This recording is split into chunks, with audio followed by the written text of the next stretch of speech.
Boa tarde a todos. Nós somos o grupo 5 de Laboratório de Engenharia Química 2, composto pela Bianca, pela Érica, pelo Felipe e por mim, Vinícius.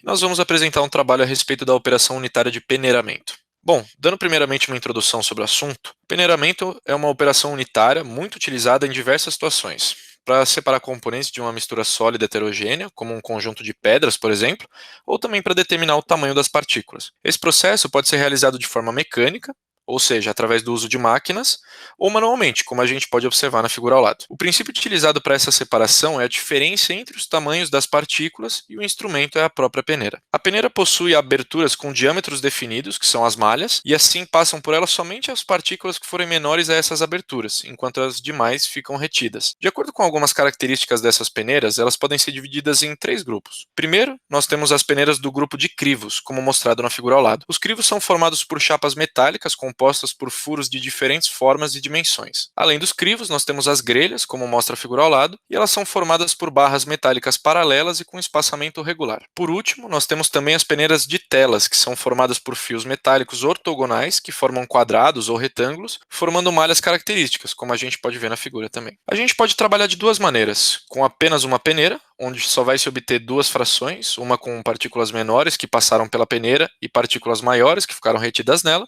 ou com um sistema de peneiras, onde a gente obtém diversas frações de partículas dos mais variados diâmetros, resultando numa separação mais específica. Uma última observação aqui é que os peneiramentos podem ser feitos tanto a seco como com a presença de umidade. No peneiramento a seco, a gente tem até 5% de umidade e no úmido mais que 5% ou até mesmo o auxílio da água para aumentar a eficiência da separação. Para realizar o experimento de peneiramento, foram utilizadas duas grelhas de churrasqueira e duas peneiras de construção civil, simulando, portanto, 4 peneiras de tamanhos de abertura diferentes. Também utilizou-se uma balança de cozinha, um paquímetro e um cronômetro. Nesse experimento, nós peneiramos uma mistura de aproximadamente 3,4 kg de areia grossa e fina com pedregulhos de tamanhos diferentes.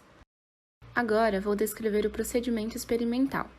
Primeiramente, utilizando o paquímetro, mediu-se a abertura de cada uma das peneiras e anotou-se os valores.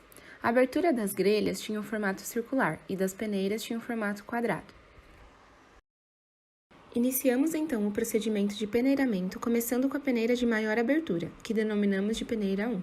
A mistura de areia e pedras foi despejada sobre a peneira e agitou-se a mesma por 1 minuto. Após isso, o material retido na peneira 1 foi pesado na balança e o valor da massa foi anotado. Em seguida, despejou-se o material que passou pela peneira 1 na peneira 2, que é a de segunda maior abertura, e novamente agitou-se a mesma por 1 minuto, sendo que o material retido também foi pesado. Este mesmo procedimento foi feito para as peneiras 3 e 4, sendo que a peneira 4 possuía a menor abertura.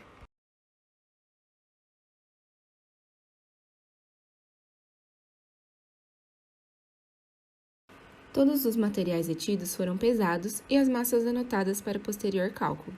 Além disso, pesou-se também o fundo, que foi o material que passou por todas as 4 peneiras. Como o experimento foi realizado de forma totalmente caseira, tivemos algumas dificuldades durante a realização do mesmo. Um dos erros experimentais observados foi que durante a agitação das peneiras, o material acabou caindo para fora do recipiente de coleta. Assim, houve a perda de material, resultando em um possível erro nos cálculos. O material também acabava caindo para fora do recipiente de pesagem. Mesmo assim, tentamos ao máximo não perder a amostra para obter um resultado eficiente. Por fim, estes são os materiais separados pelo peneiramento. Podemos observar que nas peneiras 1 e 2 ficaram retidas argilas expandidas e na peneira 3 pedras de construção. Já na peneira 4 ficou retida areia grossa com alguns pedregulhos e no fundo uma areia mais fina. Dados e discussões. Com os dados obtidos experimentalmente, queremos determinar qual entre os modelos RRB e GGS melhor se ajusta aos nossos dados. Para isso, realizamos todo o planilhamento no Excel. O diâmetro de cada peneira é medido como a média do anterior com o atual, que estamos analisando, exceto a primeira e a última que não temos informações. Conhecendo o diâmetro médio e a massa retida em cada peneira, extraímos algumas informações, como XI, a fração retida em cada peneira, XRA, a fração retida acumulada e XP, fração passante. Pela fração passante, podemos notar que a maior parte das partículas, 62,79%, não ficou retida em nenhuma de nossas peneiras. Com a partícula definida, utilizaremos modelos de distribuição granulométrica. Estes tornam mais simples projetos dos equipamentos e de separação das partículas. Utilizaremos o modelo RRB e GGS, que descrevem de maneira satisfatória o sistema, através de uma regressão linear, apresentada no slide. Da tabela Modelos de Análise Granulométrica, temos os dados necessários para a elaboração do gráfico a seguir. Então, neste gráfico, comparamos as duas retas fornecidas pelos modelos utilizados, sendo a reta azul, que representa o modelo RRB, o mais adequado para ser utilizado no sistema, por apresentar assim o valor de R² muito próximo a 1, conforme visto. Muito obrigada!